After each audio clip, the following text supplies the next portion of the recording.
நீதிமன்றத்திற்கு பரந்த அதிகாரம் இருக்கிறது என்றும் கோரப்பட்டுள்ளதை தாண்டி நிவாரணத்தை வழங்கக்கூடிய அதிகாரம் தங்களுக்கு இருப்பதாக நீதிமன்றம் தெரிவித்த நிலையில் அப்படி நடந்ததால் தான் நாங்கள் உங்களை நாடி இருக்கிறோம் என வாரியம் தரப்பில் கூறப்பட்டிருக்கிறது. அது மட்டுமில்லாமல் உரிய வாய்ப்பை எங்களுக்கு வழங்கி அதில் முடிவெடுத்திருக்க வேண்டும் என வாரியம் தங்களுடைய இறுதி வாதத்தை முன்வைத்திருக்கிறார்கள். அடுத்ததாக தயாரிப்பு நிறுவனம் தரப்பில் வாதங்கள் பின்னர் முன்வைக்கப்படும் அப்படின்னு சொல்லப்பட்டிருக்கு. உணவு இடைவேளைக்கு பிறகு அது வழங்கப்படும் எனவும் கூறப்பட்டிருக்கிறது. தற்போது வரைக்கும் விவரங்களை வழங்கியமைக்கு நன்றி ராஜேஷ்.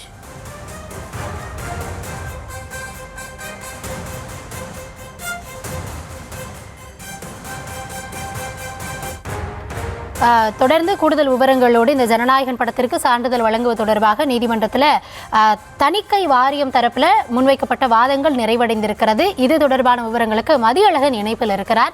மதி வணக்கம். தற்பொழுது வாரியம் தரப்பில் முன்வைக்கப்பட்ட வாதங்கள் முடிவடைந்திருப்பதாக தகவல் கிடைக்கப்பட்டிருக்கு.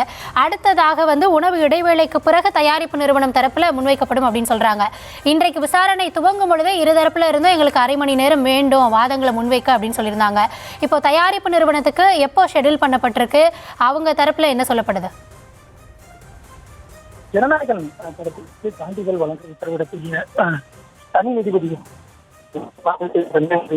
தலைமை நீதிபதி அமர்வில் விசாரணை தொடர்ந்தது. 12:40 விசாரணை தொடங்கிய கொண்டு தங்களது இரு தரப்பிற்கும் தலா அரை மணி நேரம் போதும் என்று தெரிவிக்கப்பட்டது. இதனையடுத்து 12:40 அளவில் வாரியம் சார்பில் மத்திய அரசினுடைய கூடுதல் சொலிசிட்டர் ஜெனரல் A.R. சுந்தரேசன் தனது வாதத்தை முன்வைத்தார். அதில் தனி நீதிபதியினுடைய உத்தரவு தங்களுக்கு எவ்வாறு எதிராக அமைந்தது உள்ளிட்ட வாதங்களை முன்வைத்தார். குறிப்பாக இந்த வழக்கில் தங்களுக்கு பதில் மனு தாக்கல் செய்ய அவகாசம் வழங்கப்படவில்லை. அது மட்டுமில்லாமல் 5/1/2026 என்று இந்த படத்தை மறு ஆய்வுக்கு அனுப்புவது தொடர்பாக முடிவெடுக்கப்பட்டது. இந்த தகவல் தயாரிப்பு வாரியத்திற்கும் தயாரிப்பு நிறுவனத்திற்கும் தெரிவிக்கப்பட்டது.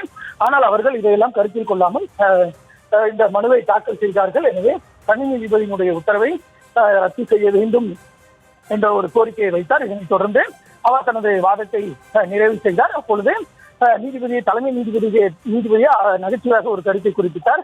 அரை மணி நேரம் ஆகும் என்று கூறினீர்கள், நீங்களே கிட்டத்தட்ட ஒரு 45-50 நிமிடங்களுக்கு மேல் வாதித்து விட்டீர்கள் என்ற ஒரு கருத்தை நகைச்சுவையாக குறிப்பிட்டார். இதனைத் தொடர்ந்து உணவு இடைவேளைக்காக தற்பொழுது உணவு இடைவேளை இருக்கிறது. உணவு இடைவேளை முடிந்த பின்பு 2:15 பட தயாரிப்பு நிறுவனத்தினுடைய வாதமானது தொடங்கும். அதனைத் தொடர்ந்து இந்த வழக்கில் இன்றைய தினமே உத்தரவு பிறப்பிக்கப்பட இருக்கிறது. ஏனென்றால் இந்த மனு மீது இன்றைய தினமே முடிவெடுக்க வேண்டும் என்று சென்னை உயர்நீதிமன்றத்துக்கு உச்ச நீதிமன்றம் உத்தரவிட்டிருந்தது. அந்த வகையில் தயாரிப்பு நிறுவனத்தினுடைய வாதம் முடிந்த உடனடியாக இந்த வழக்கில் உத்தரவு பிறப்பிக்கப்படுவதற்கும் வாய்ப்புகள் இருக்கின்றன.